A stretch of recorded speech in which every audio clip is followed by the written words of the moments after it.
Good morning, Sir Glenn. Good morning, classmates. I am Kirk Jafuentes, your reporter for practices of public policy. First, we have reactive and proactive policy.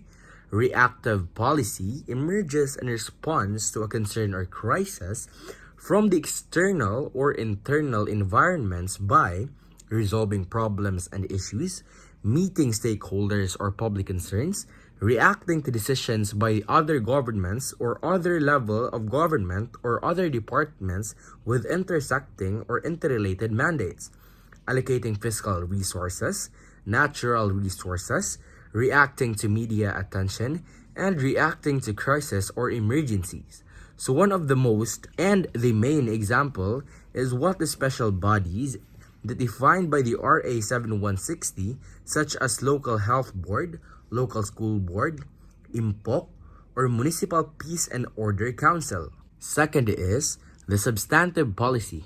It is concerned with the legislation programs and practices that govern the substantive of what the community needs. It is about particular and specific issues what government does.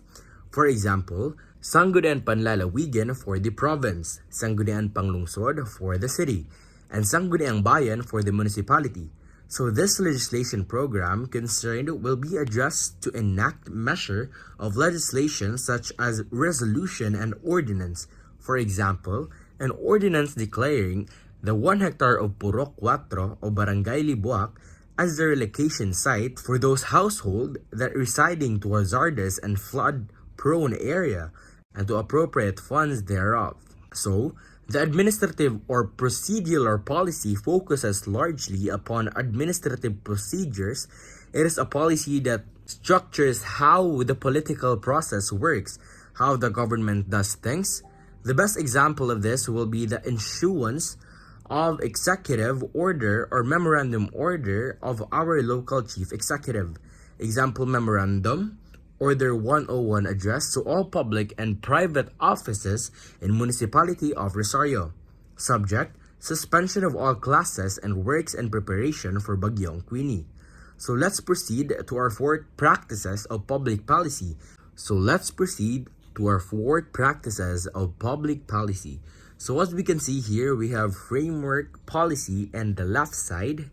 And on the first slide, we have vertical policy. Is the moral or traditional way in which policy decisions are made.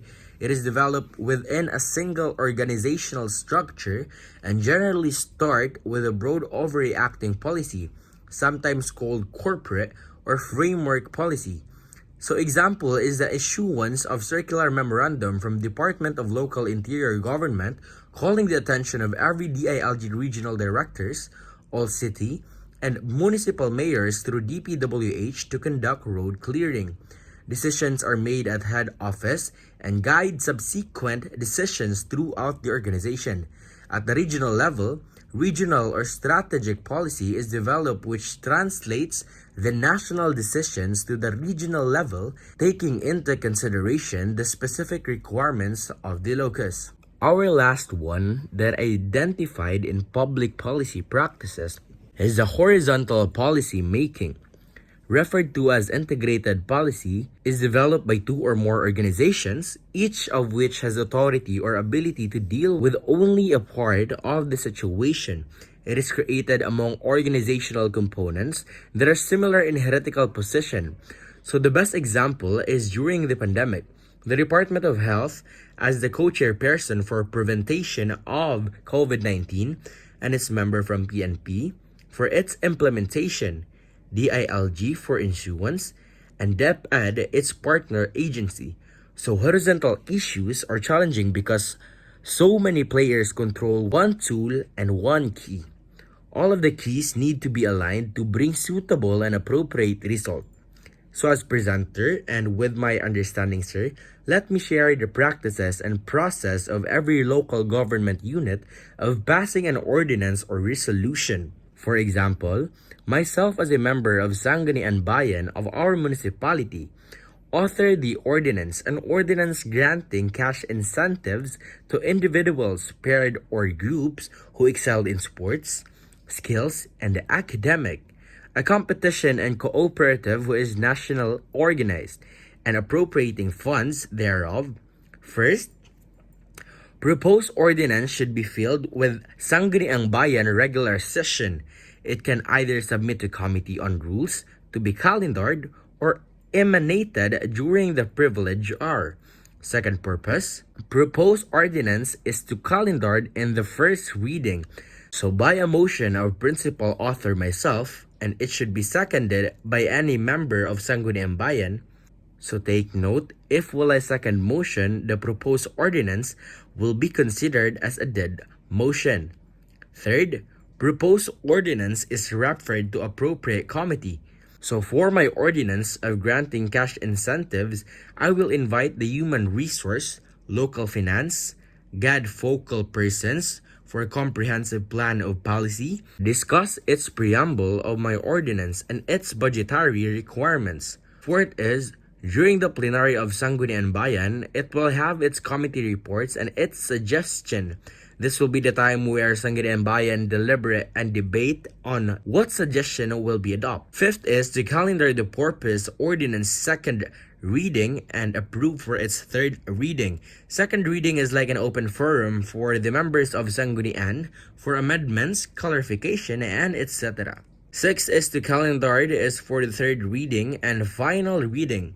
This will include the votation of Sangguniang to pass or not to pass the ordinance.